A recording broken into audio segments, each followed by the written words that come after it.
Well, it's March 16th, and I'm Robert Edward Booth. I had some really intense dreams last night. I'm not sure if the one about the midgets and the condoms had anything to do with much. That was interesting. I gotta say, I had the condoms to give to the midgets. Now, I'm not sure how that works out with the midgets and the condoms, but I'll have to look it up on Dream Checking. But um, I had a dream that the United States, I assumed that I was in the United States. That seems like it impression wise in the dream. I was going down the highway and the cars they were blown up. I mean, just like in the Ukraine. Boom. There was fire still. They was on fire. The vehicle I was in I was going fast. And I was able to go through the fire. It was hitting my car, the fire. I didn't even know if I was going to hit the vehicles that was sitting there, damaged. I didn't know if I was going to hit them. I was just a wing and a prayer type thing. I was just going through these cars. I might make it 50, 100 feet, and boom, there was another car blown all to pieces. Fire hanging off of it. I was going through them, and I was like, am I going to hit this car? I mean, is it going to destroy me too? But I was making it, and the impression, even though I wasn't just like, it was over before I actually had like a good life afterwards or anything, but I was making it through those exploded cars, even though I was in the fire. Now, if war comes, like we've got Russian ships off the coast, submarines off the coast, you can look it up, Newsweek and all, it's probably not a hoax. Russian ships, submarines, and we had Chinese balloons just a couple weeks ago, 1 month, floating across the United States. They played that off the media that was toy balloons. Now, so Russian submarines show up off the East Coast. What are they, toy submarines too? So my dream, to me, if it's prophetical, and there's occult techniques that they can use to try to put stuff in your head. There is. I've read about them, different techniques there's a way to will it or use visualization like the Wiccans, and then, forget all about it until it ends up in the person's head that you intend on it getting in. There's a way to do that.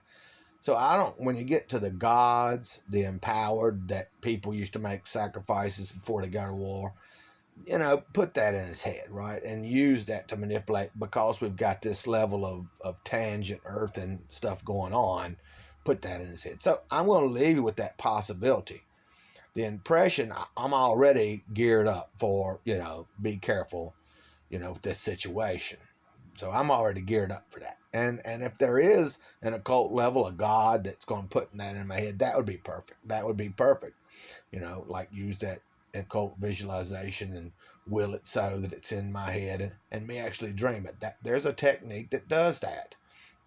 But in any case, this dream was vivid, and it seemed like to me that I made it through the flames. I mean, the flames to me, as far as just the feeling I get, would indicate that the action's going to make it to me. I'm going to be in the action. I don't mean close. I mean in the action. Somehow I was driving a vehicle. I don't know if it's a car or truck, but I was able to go through flames hanging off of exploded vehicles and not even knowing if I was going to hit the vehicles. As far as being harmed in the war, I didn't get harmed, and I don't know if I end up sitting down at the table watching boob tube, whatever, afterwards. I don't know. I didn't get to see that far, but it felt like I made it through the whole thing. I mean, I don't think I'm wishful thinking. I try to avoid that when I'm discerning something like that. But I made it through all those situations where I was like, am I going to hit this car? Holy cow, right through the fire. To me, going through the fire indicates about how much action I might actually get to see if this thing comes ashore in the United States of America. I don't like to let the media tell me that Chinese balloons were toys and have the submarines show up off the East Coast directly thereafter. I mean, I've already watched. I looked at the homework on what's going on in Russia. The whole world has figured out that's wrong. Now, that Vlad Putin is wrong for doing what he's doing, and I don't agree with the attacking hospitals and child care places and things, civilians, needlessly attacking civilians. I don't agree with that much. I mean, there might be a time and a place like there is for everything, but yeah, I mean, there's war rules, and to do that seems fairly brutal. That I can side up with the people that's chosen to accept this media display that Vlad Putin is wrong. Putin is wrong. If you look at the history all the way back to Donbass, where the start of the disputes, where Russia went down into Donbass to watch over what was going on in the beginning, and then a couple years, 2017, they went back and somebody broke the war treaty where they wasn't going to active any war, and somebody made an active war a couple years later, and then finally it escalated into what's going on now. There was Russian citizens in Donbass, a highly Russian populated city. That's the report. See, you don't never know when the media puts it down. So final and bottom line, unless I get some visions and then can verify and all that kind of thing, see what synchronizes with my visions, what I believe about it, the media has it distorted that Vlad Putin, other than the war crimes type thing, is wrong. He's not. That's his property. Poland and Russia share that property. Ukraine are squatters. Like somebody squats on your property, you own acreage somewhere, and well, they're squatting down there in the corner of that acreage. You know what I mean? Got a tent set up or whatever. And you might turn your cheek to it and say, well, that's just, homeless people. You might turn your cheek, but after 5 or 10 years of doing it, turn around and they want to go to war with you on your land, take it. That's the scenario. The squatters want to take over your property that they were allowed by you to stay on. Yeah, that's about what's going on after you get past what the media has distorted it, that Vlad Putin is being, aggressive. If the squatters are on your property and decide they're going to take the property, I don't know if everybody agrees, but I'm not going to blame you for getting aggressive. I promise you, if I lost soldiers to ever claim that land, that territory, if I lost soldiers as a king, and men went to battle to make sure that's our territory, I'm not doing right by my people as a kingdom of any type if I let the squatters take the property after those lives were sacrificed in order to make it our people's property. I'm not doing right if I let them squatters take it. So Vlad Putin, to me, isn't wrong for going to war. Not to me. But I might be completely deceived by the media there, too. Hard to say what direction they're going to go. I mean, we've got Chinese balloons coming across the United States that are toy balloons, according to the media. The President of the United States. These are toy balloons, more or less. Recreational Chinese balloons. What, a month later or less, you have Russian submarines show up off the East Coast? Somebody's lying. So the media distorts things and all that. A lot of people put that on like Illuminati, the 13 rich families that rule the world and all that. It's very possible a lot of that is governed and controlled. It wouldn't be, if I had billions of dollars, I've heard of people that have 30 corporations. 30 entire corporations, the richest people in the world, And if they happen to be in the occult sciences and secret orders, and they've got time to do it, they've got people they pay to do all their stuff if they feel like being that way, they can sit there and meditate like these yoga practitioners and be able to explore the Akashic. Well, the divine spirit is great and terrible, and as far as consorts, visitations and stuff, they can get their instruction from, quote, the gods. Yeah.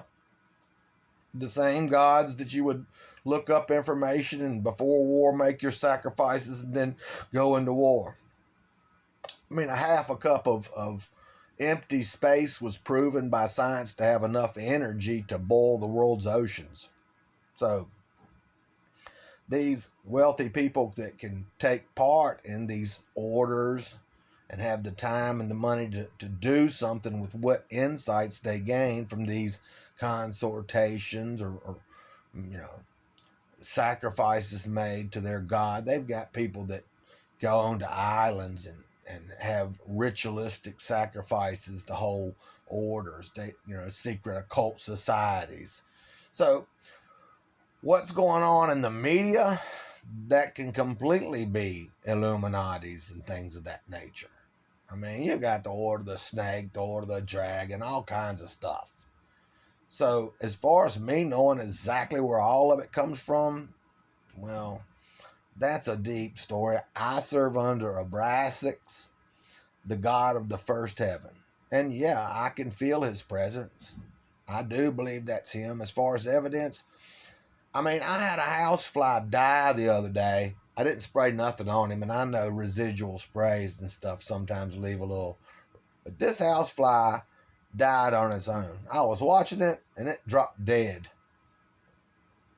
These Wiccans and stuff, they say, well, when you're working with a god, you watch what all takes place in your experience while you're working with that god. You perceive the things you're perceiving, I mean, this fly, Abraxas has the power of life and death. So this fly, as mad as you get trying to get a fly with the spray and miss him and he disappears and everything, this fly died on its own. Yeah, I mean, I'm sure they do. Just got old and time went out. That's possible. Now, again, like the media, I don't know what was going on with that fly, but Abraxas is the god of the first heaven. And evidence, he can hold his cards. They say he's half God and half the devil. Like duality in our earth sphere where God and the devil are equal and opposing forces. They say out of those 365 heavens, God, the God of the first heaven, is both God and the devil. Well, Jesus was I am Alpha and I am Omega. I am the beginning and I am the end. And they found Abraxas amulets, jewel type things. I mean, they might put it in their head. They might wear it on a necklace. They might carry it in a bag. But they found amulets for Abraxas. And that was closely associated to a man named Simon Magus. And Simon Magus was considered God. And, he was called also, through what books they can find, the pagan priest. And he was in Rome. And he was considered God, just like Jesus was considered God. And early Christians communities had Abraxas amulets. So I was looking at the book of Judas, and Jesus explains to Judas, I am not of the same God as you, Judas. Judas was a Jew. That would be Jehovah that the Jews were under. That gets crazy because the church tells you also Yahweh was the Israelites' God.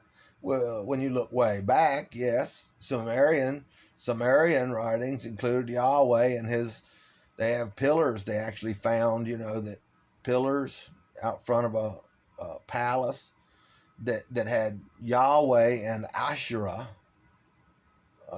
If I'm right about Asherah, I don't use that name a lot. The wife of Yahweh.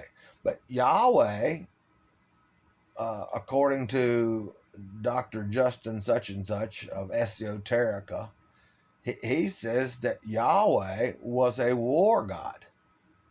A war god. So I don't know that Jehovah is the same God as Yahweh. I haven't, like Jesus says, it hasn't been shown to me yet. But to be safe with a blood sacrifice and Jesus saying to you, I don't have to die to save you because God already loves you, then what did he die for? For me? To me, when you make these sacrifices before war, he died for victory and power. A divine sacrifice called forth from the divine. That's what I believe in, that he made a divine sacrifice, that the divine brought him into the picture, that the divine called him to make a blood sacrifice to the divine. Now that the Templars have the Knights Templars have it that they have evidence that Jesus was in that area even after the crucifixion. So whatever dying he did and flying out of the place, I'm not going to say it didn't have. Everything's possible with the divine spirit.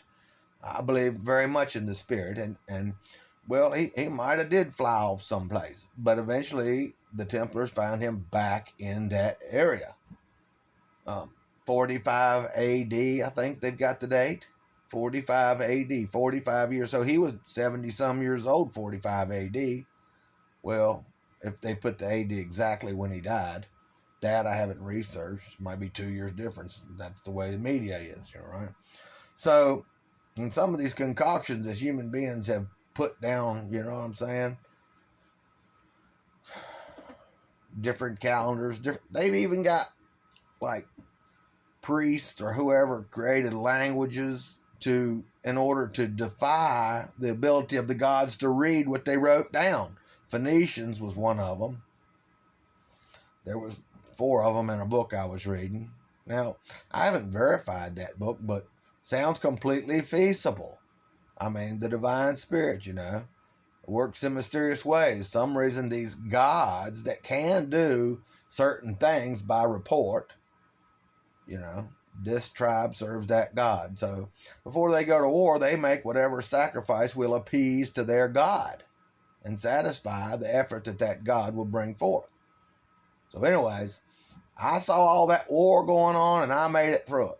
I hope that you and yours make it through it. If it ends up like the Ukraine here in the United States of America, I'm going to include on 3oaks1.com, my website, some supplies. I do the eBay stuff. It helps me support my ministries. And I try to tell you stuff, a Gnostic minister. I'm ordained, and I try to tell you stuff like Jesus said, things beyond what the organized church tells you. The 325 book burnings that went on from Greco-Roman book burnings. So I got a phone call. I'm going to go. I wish you a lot of peace, and I hope you make it through this. Peace to you.